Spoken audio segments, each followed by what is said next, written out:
walang probative value. Ano siya? Ano yun? Wala, narration. Kwento. Hindi naman siya under oath eh. Pumunta siya rito, mag-take oath siya, at sabihin niya yung statement niya, then yun na may probative value. Pero what do you make of that, sir? Kung totoo si Pangulo talaga yung nag-insert daw, nagpa-insert ng 100 Mahirap mag-speculate. Alam mo, ito ako, kasi alam ko yung kalakaran pagdating sa mga insertions. Why would, I'm not defending the president, why would he insert 100 billion sa BICAM, samantalang sa NEP, kaya niyang gawin yun eh. Second, bakit niya binito? Bakit niya in-FLR? Oh. So unbelievable, incredible? No, I'm not saying it's unbelievable. Pero at face value, meron tayong sasabi na yung sabihin natin common sense only because alam ko yung budget process, yung budgeting process na nagsisimula sa NEP na yung presidente may complete control over what should be inserted in the NEP. So kung ganun na pala, ba't sa BICAM pa siya magpapa-insert?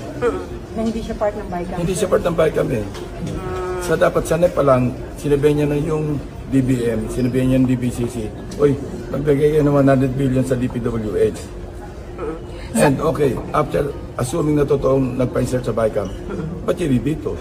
Sayang ba na hindi nyo na-invite kahit sa Zoom si Zaldico para sana kahit papano? Natanong nyo, sir? Si Senator De La Rosa suggested sa chat group namin, sabi niya, Sir Ping, may apprehension ako kasi pagka pinag-zoom natin yan, hindi naman siya under oath, baka gamitin lang propaganda at kung sino-sino ituro.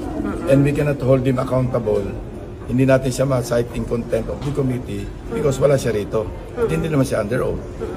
Now, kung pupunta siya sa isang embassy, Philippine Embassy or Philippine Consulate, at doon siya magre-request na mag-zoom under oath, valid yun.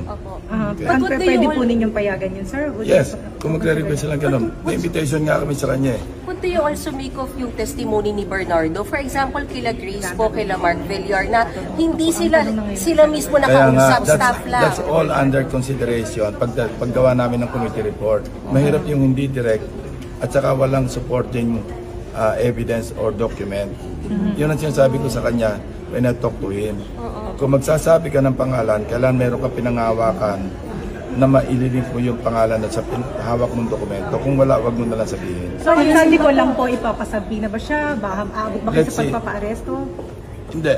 Invitation, in-invite na namin siya. Okay, so sunod sa Pina. Yeah, pwede yung subpoena susunod. When is the next? Magsisynchronize kami sa schedule ng budget.